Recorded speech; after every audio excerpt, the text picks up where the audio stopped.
everyone, welcome back to my YouTube channel, and today I'm going to be giving my match predictions for week 2 Premier League fixtures. And if we get anything like we just saw in week 1, we are in for some entertaining and surprising results. Who would have thought Brighton were going to beat Manchester United? I knew they were going to drop points, but we know Manchester United fans love to get carried away, and because they had such a positive preseason, they thought potentially they could pick up 3 points. We saw Liverpool drop points to Fulham. Who saw that happening when we know Liverpool typically win their opening game, especially under Jurgen Klopp?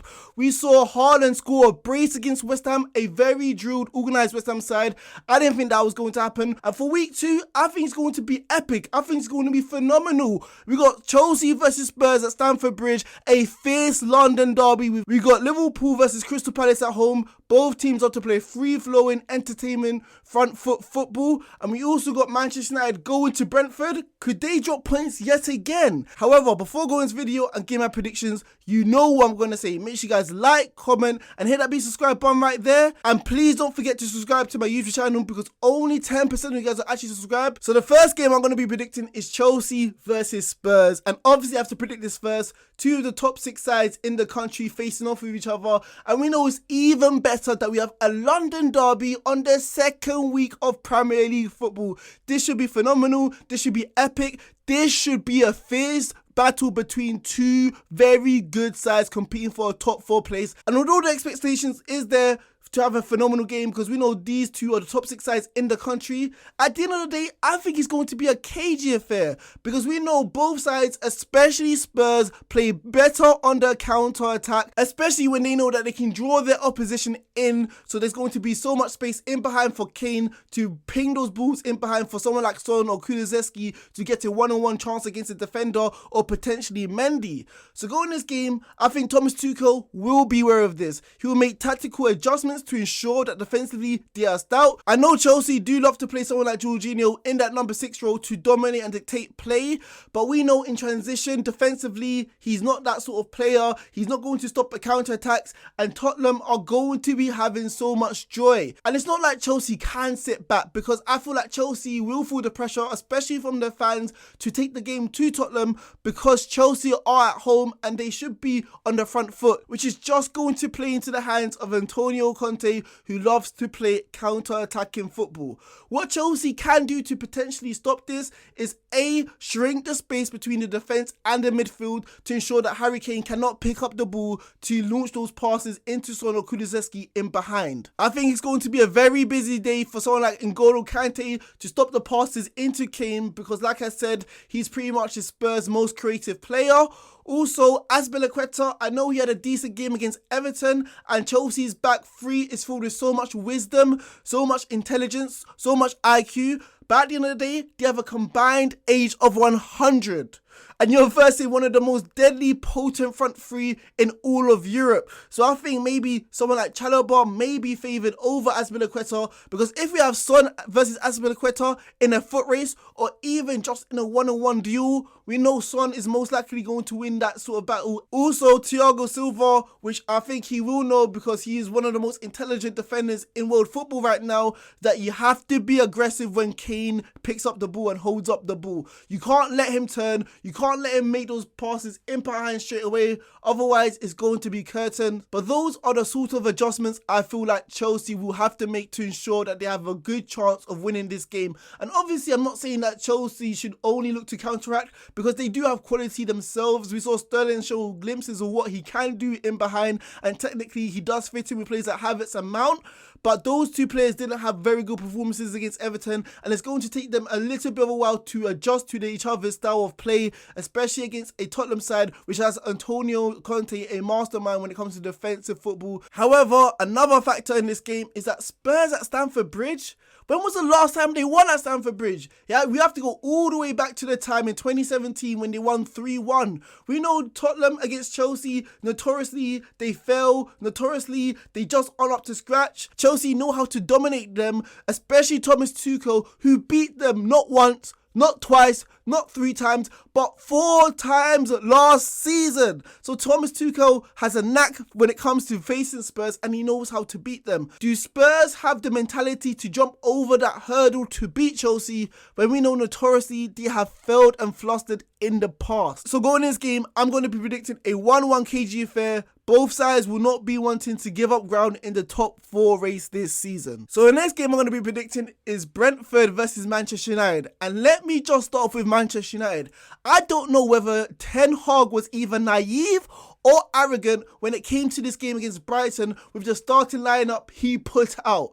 I did tell him, and Manchester United fans did warn him, that there's certain personnel you can't put into your starting lineup if you want to play your brand of football. Maguire and Martinez are not fast enough to maintain a high line. We saw Danny Welbeck absolutely dominate them. So going in this game against Brentford, what do you think Ivan Toney's going to do? Much more bigger, much more physical, and Martinez, we know, obviously, is only 5'8", so how is he going to deal with this sort of threat? I don't know. Also, McFred, we warned him. 2-3 other managers tried to play them in that CDM role, but we know when it comes to breaking the lines, comfortable in possession, they just ain't it. I know Manchester United don't have a natural number 6, but potentially move someone like Eriksen there, or even give Van der Beek a chance, who just looks like he's not getting any chances through the last few managers he's had. And going forward, that false 9 system, just rip it up. You're not going to do that again. You're not going to get that much joy against Brentford, who you know are going to sit back, because Thomas Frank, I feel like, is one of the most underrated managers in the league, because he knows how to tinker. He's not afraid to do so, from a 4 at the back to a 3 at the back, which I feel like he most likely will do against Manchester United. I know Manchester United did beat Brentford last year at their stadium, but if you see Brentford's record overall when it comes to playing at home, like we saw last season against the top 6, they make sure that the top 6 sides don't go out this game feeling like it's an easy game. We saw against Tottenham, we saw against Arsenal, we saw against Liverpool. They picked up results against every single side, and those sides left those games thinking that was a difficult, hard game, because they're physical, they're tough, they make sure they win their 50-50 balls, they make sure the pitch feels as tight as possible. Literally, Brentford's one of those grounds you do not want to be facing, especially early on in the season where we saw Arsenal lose their 2-0 at the stadium. This is Brentford's first home game of the season. The fans are going to be up for it, the players are going to be up for it, and especially coming back 2-0 against Leicester, a very good Leicester side, that shows guts, determination and fighting spirit, and we're just going to see that on full display against a Manchester United side who right now are mentally weak and fragile and don't know how to literally gut out results. So go in this game. I know it sounds like I think Manchester United are going to lose. I don't think they will do, but obviously they are so far behind when it comes to Ten Hag wanting to play his philosophy. So go in this game, I'm going to be predicting yet again a 1-1 draw between these two sides. So the next game I'm going to be predicting is Liverpool versus Crystal Palace. And I feel like this has the potential to be one of the best games this weekend. Unfortunately for Liverpool, they no longer have Sadio Mane, and we know he has one of the longest streaks when it comes to scoring against Crystal Palace, because every time he versus that side, we just know he's going to put the ball in the back of the net. But he's going to Bayern Munich, so we have to leave that alone and just focus on this game. And Liverpool have a lot of focusing to do when it comes to Crystal Palace, because if you saw that last game against Fulham, they thought it was going to be a walk in the park. They thought, we're just versing a newly promoted side. We know Fulham, they're a yo-yo club. We know they don't have that much of a threat. We know Mitrovic going forward, he's not there to be seen. But Mitrovic absolutely dominated our back four, causing all sorts of problems to Trent Alexander-Arnold on the goal, Van Dijk on his all-round play conceding the penalty. They weren't passing the ball with pace, intensity, they looked lethargic, and their build-up play was so slow, even being sloppy on the ball. It looked like they still had the hangover from the win in the Community Shield last week, but we must get over it, because Crystal Palace, we know, are dangerous. They have a threat. Zaha, him and Trent Alexander-Arnold, expect that to be a one-on-one matchup. We must watch out throughout the whole game, especially since Trent Alexander-Arnold got dominated against Mitrovic in that game. And honestly, we know transitionally, moving the ball from defence to attack on the counter-attack, I think Crystal Palace are one of the most dangerous teams in the league to do so. I feel like Jurgen Klopp is going to be determined to scratch out the complacency from the game Liverpool just had against Fulham, and we're going to be much more determined to win this game against Crystal Palace at home in our first game. I know Thiago is going to be a massive miss, who dictates plays, provides those cutting-edge passes and breaks the lines for the forward players. But I feel like Trent Alexander-Arnold and Robertson will be determined to step up, because going forward last week, They were okay, but they could be much better, which we have seen in the last few years or so, dictating and controlling games. There's going to be much more emphasis for Liverpool to get the balls to the width to make sure that they can create chances for our key men of Salah, Diaz, and potentially Firmino if he starts.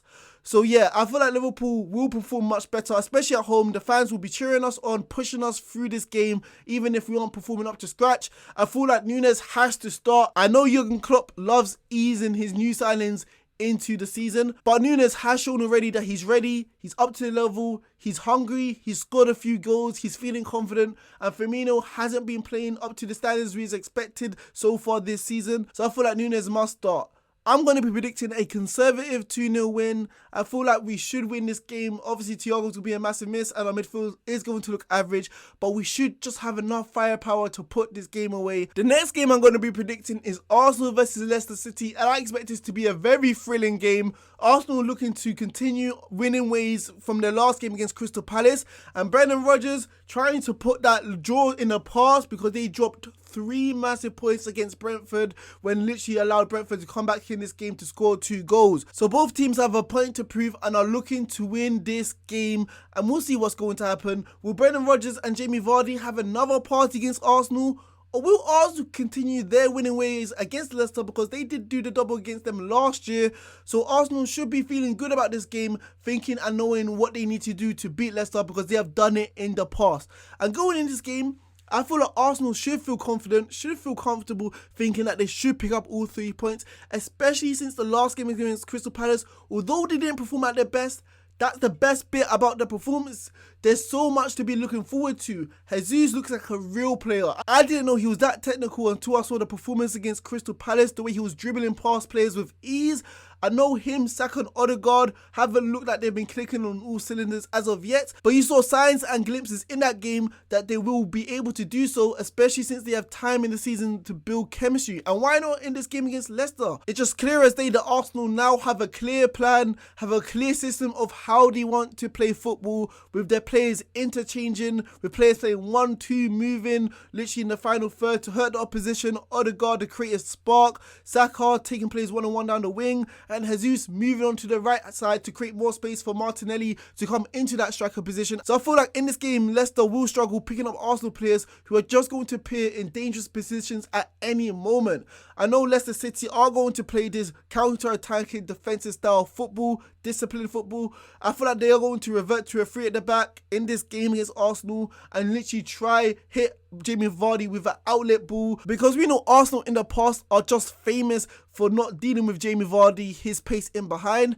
But I feel like Arsenal do have the equaliser, are going to be able to deal with this threat, because we saw the last game Saliba, he looks like a real defender. His defensive awareness, his pace, his strength, I feel like he's going to be able to match Jamie Vardy stride for stride in this game against Leicester City. And Jamie Vardy is Asian, so let's see if he's going to be able to perform to the levels he's had in the last few seasons or so for Leicester City.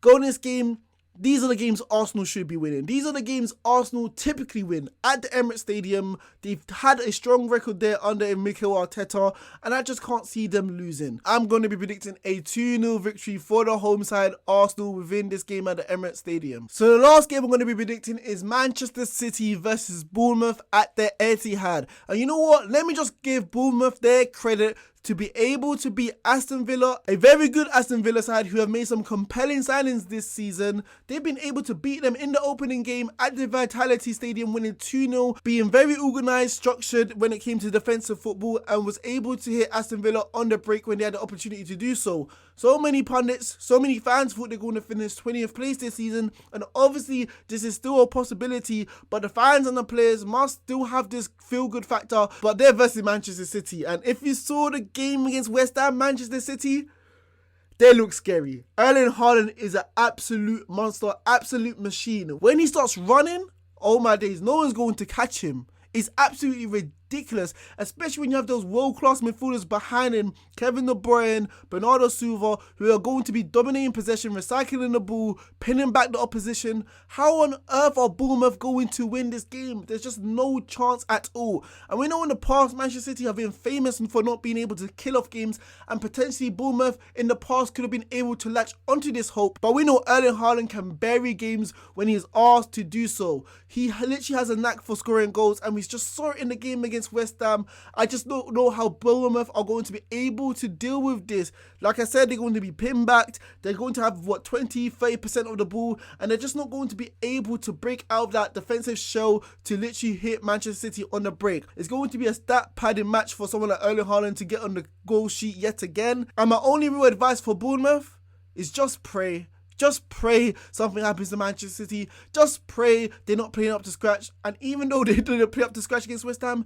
they still were able to beat a very good organised West Ham side who has been excellent in the last few years or so under David Moyes. So what real hope do Bournemouth have? I feel like they have none. So going in this game, I think I'm going to be predicting a very conservative 4-0 victory against Bournemouth, and I think this game has the potential to get very ugly and out of hand.